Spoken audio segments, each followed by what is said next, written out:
সালামু আলাইকুম ব্রো, কি অবস্থা? আসলে আমি আজকে তো সোমবার, তো বৃষ্টি হইতেছে, আজকে আমার বন্ধের দিন। তো চিন্তা করলাম একটু বাইরে থেকে ঘুরে আইগা। তো যেমন চিন্তা এমন কাজ, তো বের হইলাম বাইরে। তো এখন যে রাস্তাটা আইছি, রাস্তাটা ভিডিও করার কারণ হচ্ছে এই একটাই, যে আমাদের বগ্ধ শহরের মধ্যে উম, যত রাস্তা আছে, সবচাইতে বিজি রাস্তা হচ্ছে এই সেনকাত ট্রেন। হ্যাঁ, আর সেনকাত ট্রেনের দুই পাশে এমন কোনো দোকান নাই যে সেনকাত ট্রেনে নাই, সবকিছুই আছে। আর সবচেয়ে বেশি মানুষের চলাচল হচ্ছে সেন্ট ক্যাথরিন রোডে।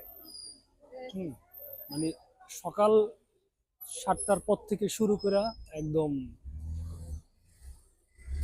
বলা যায় রাত্র 3টা 4টা পর্যন্ত অলওয়েজ মানুষ থাকবেই। যে কারণে বললাম যে এটা সবচেয়ে বিজি রাস্তা। আসলে এটা অনেক বিজি রাস্তা, আর এটা অনেক কমার্শিয়াল একটা রাস্তা। রাস্তার দুই পাশে যত বিজনেস আছে আমার মনে হয় পুরো বদ্ধতেও নাই। ঠিক আছে, আর রোডটা একদম বিশাল, এই মাথা থেকে এই মাথা প্রায় 2 কিলোমিটার উপরে একটানা রোড। আর 2 কিলোমিটারে মানুষ পাওয়া যাবে, মানুষ হাঁটতেছে যে রাস্তার দুই পাশে। বাট নর্মালি এখন মানুষ অনেক কম তুলনামূলকভাবে। বিকেলবেলা প্রচন্ড মানুষ হয়, ও মাই গড, মানে রাস্তার জন্য সাইকেল চালানো মানে কষ্ট হয়ে যায় মানুষের জন্য, এত মানুষ হয়। নর্মালি এই রাস্তাতে সাইকেল হুন্ডা এগুলো ইন্টার দিই, সাইকেল নিয়ে হুন্ডা নিয়ে যাওয়া নিষেধ, কিন্তু তবুও যায় বা যাইতে হয় লিভারেজ করার ক্ষেত্রে, ডেলিভারি করার ক্ষেত্রে। একটু একটু মানুষ দেখা যেতেছে এখন এই জায়গাতে, বাট এরা খুবই কম। তুলনামূলকভাবে এই রাস্তায় এখন বর্তমানে মানুষ খুবই কম, আর অনেক বেশি মানুষ থাকে রোডে অলওয়েজ।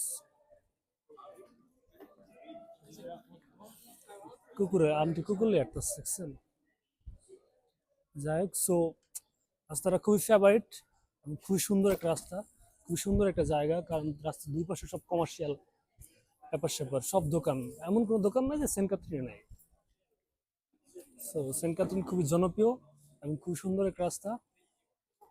চিন্তা করে আমি তো শুধু দেখলাম, তাহলে আমি আমার ভাই ব্রাদার, আমার ভিউয়ার্সদের একটু দেখাই, তাই আর কি ভিডিও করা।